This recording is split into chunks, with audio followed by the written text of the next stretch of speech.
سبحان اللہ، بس وہ نور پاک رب العالمین پیدا ہوئے، مبدئے کونین ختم المرسلی پیدا ہوئے، جان عالم قبلہ اہل یقین پیدا ہوئے، شکر عزت رحمت للعالمین پیدا ہوئے، شکر عزت رحمت للعالمین پیدا ہوئے۔ اسی اشعار کے ساتھ خطیب اہل سنت حضرت مولانا محمد باقر علی صدیقی قادری صاحب فارغ التحصیل سیاستہ سے گزارش کرتا ہوں کہ وہ اس جلسے میلاد نبی صلی اللہ علیہ وسلم سے خطاب فرما کر ہم سب کے دلوں کو نور سے منور اور مجلہ فرمائے۔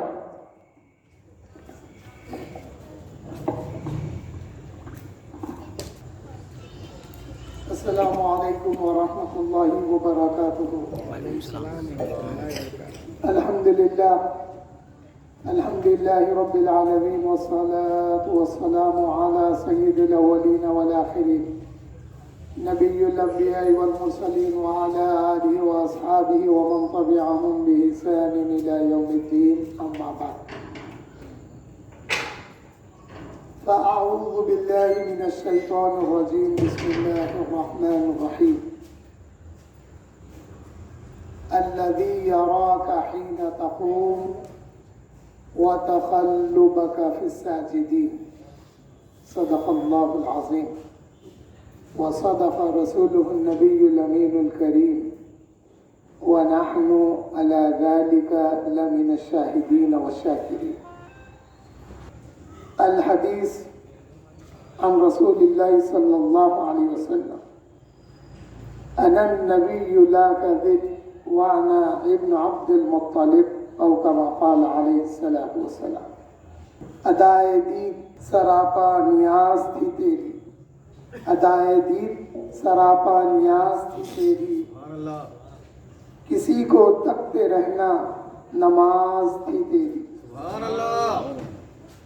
ازاں ازل سے تیرے عشق کا ترانہ بنی، ازاں ازل سے تیرے عشق کا ترانہ بنی، نماز اس کے نظارے کا ایک بہانہ بنے۔ سبحان اللہ، سبحان اللہ، بے شک۔ حاضرین و سامعین، ابھی جس آیت کریمہ کا میں نے شرف تلاوت حاصل کیا ہے، اس میں اللہ جل شانہ فرماتے ہیں الذی یراک حین تقوم، وہی ذات ہے جو آپ کو دیکھتے رہتی ہے جب جب آپ کھڑے ہوتے ہیں۔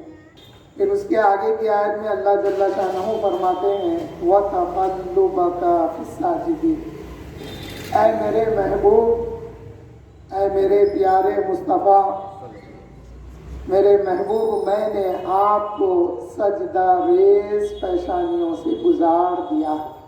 یہاں پر سجدہ ریز پیشانیوں سے مراد مفسرین نے، خصوصاً حضرت مجاہد رحمۃ اللہ علیہ نے، حضور اکرم صلی اللہ علیہ وسلم کے آباء و اجداد لیے ہیں۔ اللہ تعالیٰ فرماتے ہیں الذی یراک حین تقوم، اے میرے محبوب، جب جب آپ نماز کے لیے میرے آگے کھڑے ہوتے ہیں تو میں ہی تو ہوں جو آپ کو دیکھتے رہتا ہوں۔ سبحان اللہ۔ اللہ کے تمام بندوں کی یہ خواہش ہے کہ نماز ایسی پڑھیں جیسا رسول اللہ صلی اللہ علیہ وسلم نے فرمایا ان تعبد اللہ کأنک تراہ، اللہ نماز ایسے پڑھو جیسا تم اللہ کو دیکھ رہے ہو۔ فَإِن لَمْ تَكُمْ تَرَاهُ، اگر تم اس کو نہیں دیکھ سکتے، فَإِنَّهُ يَرَاكَ، تو پھر بے شک وہ تمہیں دیکھ رہا ہے۔ ہماری نمازیں یہ ہمارے لیے آسان نہیں ہے، ممکن نہیں ہے کہ جب ہم کھڑے ہوں اللہ ہمیں دکھائی دے، لیکن دل میں اتنا خشوع اور خضوع ہوتا ہے کہ میں نماز میں اس قدر باادب کھڑے رہوں، میں تو اللہ کو دیکھ نہیں سکتا لیکن اللہ مجھے دیکھ رہا ہے۔ یہ ہے عبادت کا احسان، جو حدیث شریف کا تیسرا حصہ احسان کا ہے، یہ وہی ہے۔ اب پھر اللہ جل شانہ فرماتے ہیں اے میرے محبوب، جب جب آپ رکوع کرتے ہیں، سجدہ کرتے ہیں، جب آپ حالت نماز میں بیٹھتے ہیں تو اے محبوب میں ہی تو ہوں جو آپ کو دیکھتے رہتا ہوں۔ حاضرین محترم، رسول اللہ صلی اللہ علیہ وسلم کی نماز اس کے نظارے کا ایک بہانہ تھی، اور پھر آقا کریم صلی اللہ علیہ وسلم نے اپنے صحابہ کو جب اقامت ہو جاتی تھی، آقا فرماتے تھے استووا صفوفکم، تم اپنی نمازوں کو، تم اپنی صفوں کو سیدھی رکھو، کیونکہ میں جیسے آگے دیکھتا ہوں اسی طرح سے میں پیچھے بھی دیکھتا ہوں۔ سبحان اللہ، سبحان اللہ، بے حدیث شک۔ شریف میں ایک حدیث میں آقا نے فرمایا اے میرے صحابہ، حالت نماز میں باادب کھڑے رہو، اس لیے کہ تمہارا خشوع اور خضوع مجھ سے چھپا نہیں۔ نہ صرف ظاہری شکل بلکہ باطنی کیفیت کو بھی آقا کریم صلی اللہ علیہ وسلم جانتے ہیں۔ مگر صحابہ کا حال کیا تھا؟ اکثر صحابہ حالت نماز میں حضور اکرم صلی اللہ علیہ وسلم کو دیکھا کرتے تھے۔ اس کی مثال حدیث مبارک میں یوں آئی کہ آقا کریم صلی اللہ علیہ وسلم ایک دفعہ نماز ادا فرما رہے ہیں، دوران نماز اپنے دست مبارک کو آگے لے گئے، پھر پیچھے لے آئے، نماز ختم ہو گئی، صحابہ عرض گزار ہوئے یا رسول اللہ صلی اللہ علیہ وسلم، ہم نے آج ایک عجیب کیفیت دیکھی۔ یہاں پر عجیب سے مراد تعجب خیز نہیں، جیسا ہم اردو میں عجیب بولتے ہی لوگ سمجھتے ہیں ارے یہ انہونی بات ہے، ایسا کچھ سمجھتے ہیں۔ عجیب کا معنی عربی میں پسندیدہ ہے۔ یا رسول اللہ، آج ہم نے آپ کو دیکھا کہ آپ کا دست مبارک آگے گیا اور پیچھے آیا، یا رسول اللہ یہ عمل ہم کو بہت پسند آیا، کیا وجہ تھی اس کی؟ تو پھر آقا کریم نے فرمایا میرے سامنے جنت کے باغوں میں سے ایک باغ انگور کا، اس کا گوشہ میرے سامنے جھول رہا تھا، اگر میں اس کو توڑتا اور تم لوگ اس کو کھاتے تو اللہ کی قسم صبح قیامت تک وہ ختم نہیں ہوتا۔ سبحان اللہ، یہ نماز ہے آقا کی۔ یہی نہیں، آقا کریم صلی اللہ علیہ وسلم حالت نماز میں ہے۔ ایک غزوے کے موقع پر جبرائیل امین اور میکائیل یا اسرافیل علیہ السلام فرشتوں کے ساتھ نازل ہوئے۔ غزوہ حنین کے موقع پر غزوہ ختم ہو گیا، آقا کریم نماز میں مسکرا رہے ہیں۔ صحابہ نے ملاحظہ کیا، حضور کا مسکرانا صحابہ نے ملاحظہ کیا، کرنے کے بعد پوچھے یا رسول اللہ ہم نے آج آپ کو دیکھا حالت نماز میں آپ مسکرا رہے تھے، تو آقا کریم صلی اللہ علیہ وسلم نے اطلاع دی اے میرے صحابہ سنو، اس غزوہ حنین میں فرشتوں کی مدد تمہارے لیے آئی تھی۔ حنین کا غزوہ فتح ہو گیا، جبرائیل اور میکائیل یا اسرافیل نے جو فرشتے ساتھ نازل ہوئے تھے ان کو لے کے جب اللہ کی بارگاہ میں پہنچ گئے تو پھر اللہ نے پوچھا اے جبرائیل، جب تم کو میں نے بھیجا تو تم میری اجازت سے زمین پر گئے تھے، تم جب واپس میرے پاس پھر حاضر ہوئے تو کیا میرے محبوب سے پوچھ کر حاضر ہوئے؟ میرے محبوب سے اجازت لے کر تم واپس آئے میرے پاس؟ جبرائیل امین عرض گزار ہے یا رسول اللہ ہم نے آپ کے محبوب کو حالت نماز میں پایا اس لیے ہم آ گئے۔ اللہ نے حکم دیا آئے جبرائیل فرشتوں کے ساتھ دوبارہ زمین پر نازل ہو جاؤ، میرے محبوب کی نماز مکمل ہونے کا انتظار کرو اور پھر میرے محبوب سے اجازت لینا، اگر وہ اجازت دے تو پھر واپس آ جانا۔ یہ ہے نماز۔ الذی یراک حین تقوم، اے میرے محبوب جب آپ کھڑے ہوتے ہیں تو آپ کو دیکھنے والا میں ہی۔ اللہ فرماتے ہیں حاضرین محترم، حضور صلی اللہ علیہ وسلم جب رات کے وقت میں مدینہ شریف میں چکر لگاتے اور جن صحابہ کو حالت نماز میں، تہجد کی نماز میں ان کو سنتے تو اس چکر لگانے کے بارے میں بھی اللہ نے فرمایا اے میرے محبوب جب آپ اپنے صحابہ کو تربیت دینے کے بعد جب وہ تنہائی میں اکیلے نماز کے لیے کھڑے ہوتے ہیں تو جن کو آپ سنتے ہیں اے محبوب ان کو میں دیکھتا ہوں. یہ ہے حضور صلی اللہ علیہ وسلم کی نماز. اور آئیے پھر حضرت عبداللہ ابن عباس نے کیا فرمایا. حضرت عبداللہ ابن عباس نے اور حضرت مجاہد نے فرمایا کہ اس آیت سے مراد یہ ہے کہ جب جب حضور صلی اللہ علیہ وسلم کے نور کو ایک نبی کی پشت سے دوسرے نبی کی پشت میں منتقل کرنے کا جو معاملہ تھا اس کو اللہ تعالیٰ ملاحظہ فرما رہے ہیں. تو حاضرین محترم حضور صلی اللہ علیہ وسلم نے فرمایا کہ میں نکاح کے ذریعے ظاہر ہوا ہوں. میرے آبا و اجداد میں سے کسی نے بھی سوائے نکاح کے دور جاہلیت کے کسی رسم و رواج میں شامل نہیں تھے. میری والدہ و میرے والد سے لے کر حضرت آدم تک میرا سلسلہ یعنی میرا منتقلی کا جو معاملہ تھا وہ پاک صلبوں سے طاہر رحموں میں اللہ تعالیٰ کے نور کو منتقل کرتا رہا جہاں تک کہ میرے والد کے ذریعہ میرے والدہ نے مجھے جنم دیا ہے. تو اس آیت سے معلوم یہ ہوا وَتَخَلُّبَكَ فِي السَّاجِدِينَ اللہ فرما رہے ہیں اے محبوب ہم نے آپ کو سجدہ ریز پیشانیوں سے گزار دیا ہے. تو معلوم یہ ہوا حضور کے آبا و اجداد میں سارے کے سارے توحید پسند تھے, کوئی بھی شرک پر نہیں تھا.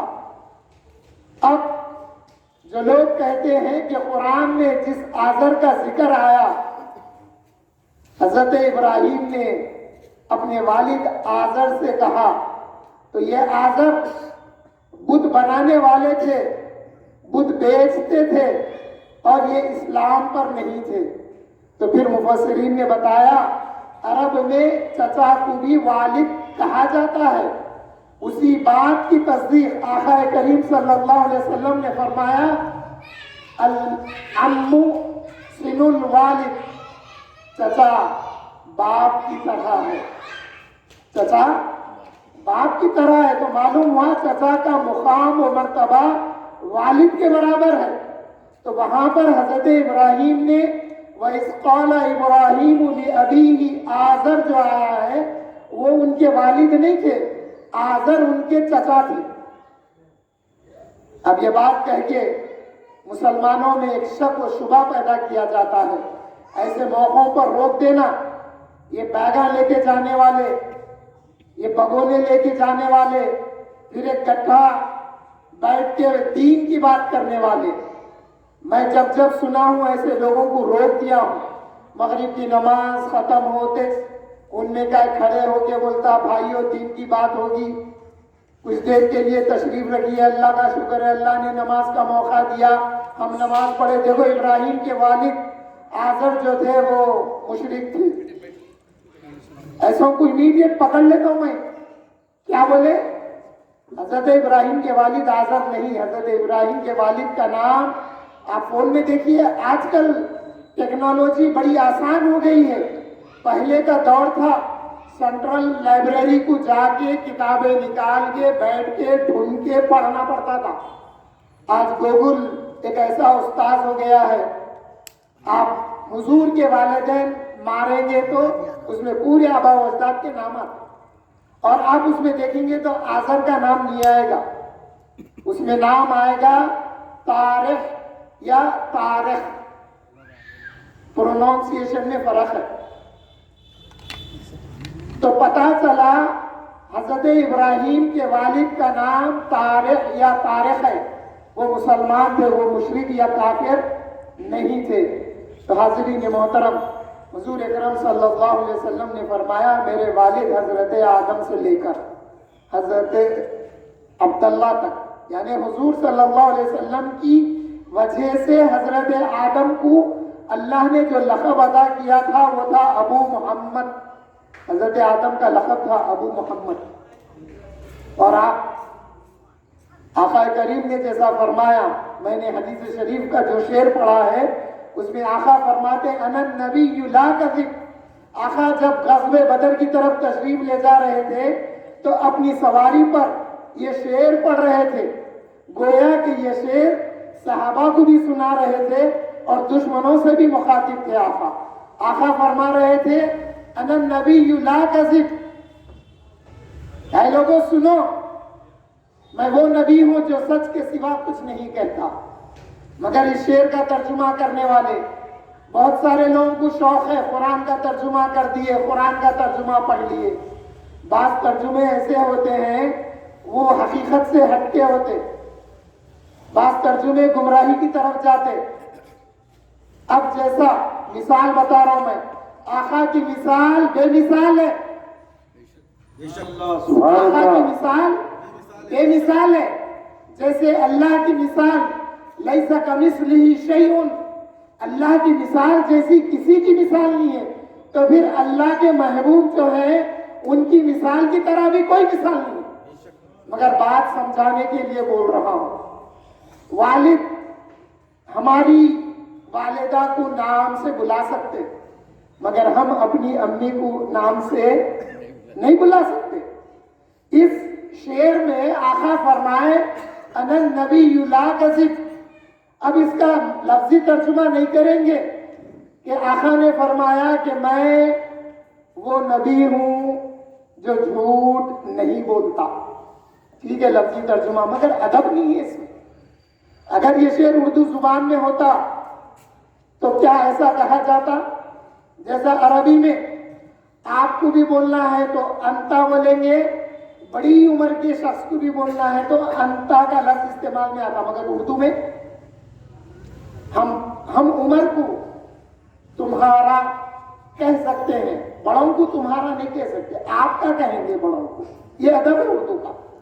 تو جب ترجمہ کیا جاتا ہے تو ادب کا لحاظ رکھا جاتا ہے، تو پھر یہ ترجمہ کیا ہوگا؟ انا النبی لا کذب، اے لوگوں سنو، میں وہ نبی ہوں جو سچ کے سوا کچھ نہیں کہتا۔ سبحان اللہ، میں وہ نبی ہوں جو سچ کے سوا کچھ نہیں کہتا۔ پھر آقا آگے فرمائے میں عبد المطلب کا بیٹا ہوں، حالانکہ آقا حضرت عبد المطلب کے پوتے ہیں، تو معلوم یہ ہوا آپ کے میرے آقا کو اپنے آبا و اجداد پر ناز تھا۔ اسی لیے پھر ایک موقع پہ آقا کریم نے فرمایا، ایک موقع پہ آقا کریم نے فرمایا اے لوگوں جانتے ہوں میں کون ہوں؟ پھر آقا نے اپنے آبا و اجداد کے نام لیے۔ اگر قیامت کے دن یا خبر میں یا کسی نے کسی موقع پہ پوچھ لیا کہ آپ نے اپنے آبا و اجداد کا ذکر تو کیا، بڑی شان بتائی، ان کا مقام مرتبہ، ان کی دولت، ان کی حشمت، سب کچھ بتائی، کبھی آقا کریم کے آبا و اجداد کے بھی نام کا ذکر کیا؟ اگر کوئی پوچھ لیا چاہے وہ انسان ہو یا فرشتہ ہو، پھر ہم کیا جواب دیں؟ پھر ہمارے لیے جواب بنے گا کہ اے فرشتوں سنو، اے لوگوں سنو، مرکزی مجلس اہل سنت والجماعت جس کا مرکز جامع مسجد افضل گنج 40 سال سے رہا ہے، آج جس کی صدارت آفتاب خطابت حضرت مولانا سید شجاعت علی سراج قادری داماد برکاتہم العالیہ فرما رہے ہیں، انہوں نے ایک جلسہ ربیع الاول کے 12 جلسوں میں سے منعقد کیا تھا ایوان قادری کے روبرو۔ اس جلسے میں ہم نے حضور کے آبا و اجداد کے نام سنے تھے، ایک موقع بننا نہ بھائی۔ اور اگر ہمارا میسج یہ بھی ہے، اگر میلاد النبی صلی اللہ علیہ وسلم کے مہینے میں حضور کے آبا و اجداد کا ذکر اگر نہیں کیا گیا تو پھر کب کریں گے؟ اس مہینے میں میلاد مصطفیٰ کا ذکر نہیں کریں گے تو پھر کب کریں گے؟ تو پھر ہمارا ایک میسج ہوتا جماعت کی طرف سے کہ میلاد کے مہینے میں آپ جو بھی دینی پروگرام کر رہے ہیں اس کا نام میلاد مصطفیٰ دے، میلاد پاک دے، اس کے بعد آپ جو پروگرام کرنا چاہ رہے ہیں وہ پروگرام کریے. 15 اگست 26 جنوری کے دن نیشنل فلیگ کی ہوسٹنگ کرنا پڑتا. اگر کوئی بولے تلنگانہ میں کانگریس کی حکومت ہے, میں کانگریس کا جھنڈا لگاتا ہوں, بولے تو بغاوت مانی جاتی ہے. دین میں ایسا نہیں کرنا. اور پھر سیرت, کون سی سیرت بیان کر رہے ہیں؟ کیا سیرت بیان کر رہے ہیں؟ وقت نہیں ہے, میں بولوں گا. آپ اخبار پڑھتے ہوں گے, کیا اخبار میں آپ نے کبھی اس عنوان سے سنا کہ سیرت کے جلسوں میں, سیرت کی مجلسوں میں آج کا عنوان شمائل محمدیہ صلی اللہ علیہ وسلم ہے؟ حضور کے شمائل کا ذکر سنے آپ کبھی؟ سیرت کیا بیان کر رہے ہیں؟ حضور نے تبلیغ کی, حضور کو تکلیف پہنچائی گئی, یہ وہ سو. انداز سیرت کا یہ نہیں ہے. پھر اس کا پازیٹیو سینس بھی بتانا. پھر وہ تکلیف جو آقا کو پہنچی اس سے کیا معجزہ ظاہر ہوا وہ بھی بتانا. وہ نہیں بتاتے. یہ بچہ, چھوٹا بچہ 11 سال عمر ہے, ایک بڑے عالم کو سنا, انہوں کیا کچھ الفاظ استعمال کر لیا. بچہ آ کے بولا, پھر ویڈیو دیکھے تو وہ بے ادبی کے الفاظ ہیں اس میں, سیرت بیان کر رہے ہیں. میدان چھوڑ کے بھاگے کا لفظ استعمال کر رہے ہیں اور بول رہے ہیں کہ جا کے زوجہ سے بولے کہ آئے میری زوجہ قیامت آنے والی ہے. پھر ہم فون کر کے بولے, بات کرے, میسج کرے. بھائی صحابہ کا عقیدہ تھا حضور تشریف لاتے تو رحمت آری بولتے صحابہ, قیامت آری نہیں. یہ انداز بیان تھا. پھر میں بولا یہ انداز بیان ہے, ہوں گا, مگر آپ کے انداز بیان میں ادب ہونا. یہ آپ حضور کا اور صحابہ کا ذکر کر رہے ہیں, یہ سیرت بیان کر رہے ہیں. اب یہ بچوں کے ذہن میں کیا بیٹھیں گا؟ اگر ہم یہ میسیج دیے, یہ کریکشن ہم کریں تو پھر آفتاب خطابت کو بھی برا سمجھتے, ہمارے کو بھی برا سمجھتے. نہیں, یہ لوگ آپ کریکشن کرتے تو بھائی آپ غلط بیان کیوں کرتے؟ تو سیرت بیان کرو مگر ادب کے ساتھ بیان کرو. ایسی سیرت بیان کرو سن کے حضور کی محبت دل میں پیدا ہونا اور حضور کا معجزہ سمجھ میں آنا. آقا کریم صلی اللہ علیہ وسلم ایک دفعہ منبر پر فرمانے لگے, اے لوگوں سنو میں کون ہوں. آقا فرمانے لگے, انا محمد بن عبداللہ بن عبد المطلب بن ہاشم بن قصی بن ہاشم بن عبد مناف بن قصی بن کلاب بن مرہ بن کعاب بن لوئی بن فہر بن غالب بن مالک بن کنانہ بن خزیمہ بن مدرکہ بن الیاس بن مزر بن نزار بن معاذ بن عدنان الى سیدنا اسماعیل ذبیح اللہ و الى سیدنا ابراہیم خلیل اللہ. آقا کریم نے یہ آبا و اجداد کے نام کا حاضرین محترم. پھر ان آبا و اجداد میں, حضور کے آبا و اجداد میں حضرت کعب ایک نام ہے. ان کا معمول کیا تھا؟ جمعہ کا دن آتا تو وہ دن جمعہ کا جو آج ہمارے لیے جمعہ ہے, آج ہمارا جمعہ عید المومنین ہے, مومنین کی عید ہے.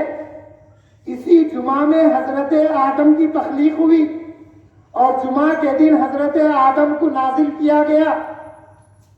حضرت آدم کی تخلیق ہوئی, رسول اللہ صلی اللہ علیہ وسلم نے عید المومنین فرما دیا.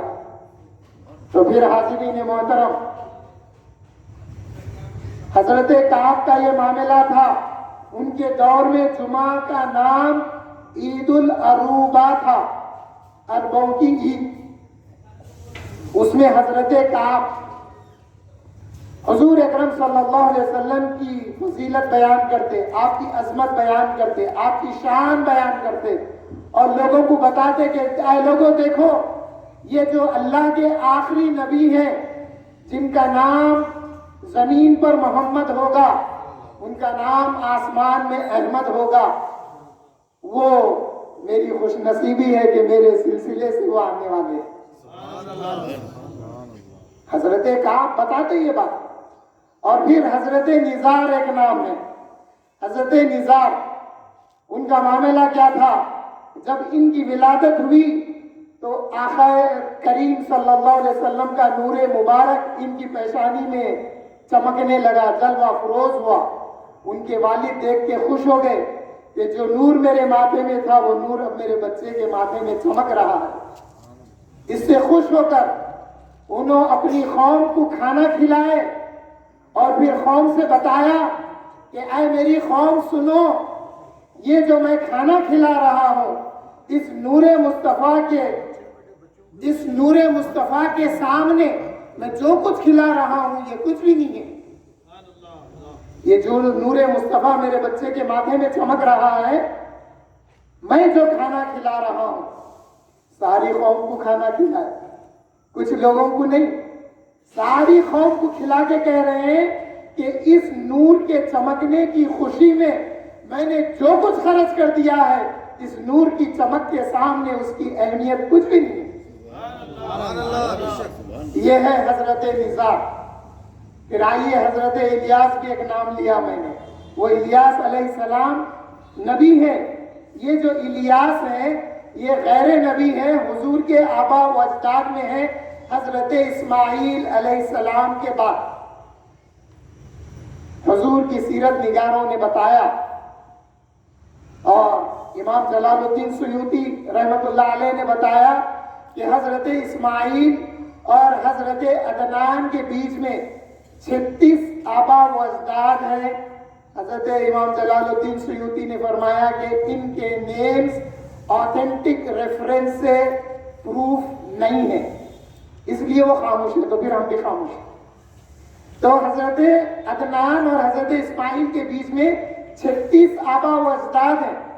حضرت عدنان سے پہلے حضرت ماد، پھر ان سے اور پہلے حضرت الیاس ہے۔ ان کا کیا معاملہ تھا؟ ان کے اندر حج کے سیزن میں تلبیہ کی آواز آتی تھی، لبیک اللہم لبیک، لبیک لا شریک لک لبیک، ان الحمد والنعمت لک والملک لا شریک لک۔ یہ جب تلبیہ آتی تو حضرت الیاس سمجھ گئے کہ یہ تلبیہ نور مصطفیٰ کی آواز ہے۔ تو پھر حضرت الیاس کیا کیا کرتے تھے؟ حضرت الیاس حاجیوں کی خدمت کے لیے اونٹ بھیجا کرتے تھے۔ موقع ملنے پر حاجی اونٹ کاٹے اور وہ دوران حج اس کو کھائیں۔ تو معلوم کیا ہوا، جو لوگ پوچھتے ہیں کہ حضور صلی اللہ علیہ وسلم کی ولادت کے موقع پر آپ کا جلسہ رکھنا کہاں سے ثابت ہے؟ تو حضور کے آبا و اجداد حضرت کعب نے ہر جمعہ کو، ہم سال میں ایک جلسہ کرے تو ان کے پیٹ میں درد ہوتا، حضرت کعب رضی اللہ عنہ کہوں گا، ان کا یہ معاملہ تھا کہ ایوری فرائیڈے حضور صلی اللہ علیہ وسلم کی تعریف، حضور کی عظمت، حضور کی نعت، حضور کا بیان فرماتے ایوری ویک۔ اور پھر حضرت نزار کے والد جب نور چمکا دیکھے تو کھانا کھلائے، اور پھر حضرت الیاس حاجیوں کے لیے اونٹ بھیجے۔ تو جو جلسوں میں میلاد النبی کے کنٹریبیوٹ کرتا ہے، چاہے وہ اپنی آواز سے سپورٹ کرے، ہاں بھائی اچھا کر رہے ہیں، بہت اچھی بات ہے، ہمارے محلے میں برکتیں آئے گی اس کے ذریعے، یہ کہنا بھی حضرت الیاس کی سنت ہے رضی اللہ عنہ۔ اور جو خوش ہو کے ارینجمنٹس میں کنٹریبیوٹ کرتا ہے، گھر کے تو کرسی لا کے خوشی سے ڈال دیا، حضرت میں اتنا بڑا جلسہ تو نہیں کر سکتا، ایک تو کرسی رکھ دیتا ہوں، اگر لوگ بیٹھ جائیں گے تو میں بھی جلسے کا اہتمام کرنے والوں میں شامل ہو جاؤں گا۔ تو یہ بھی حضرت الیاس کی سنت ہے۔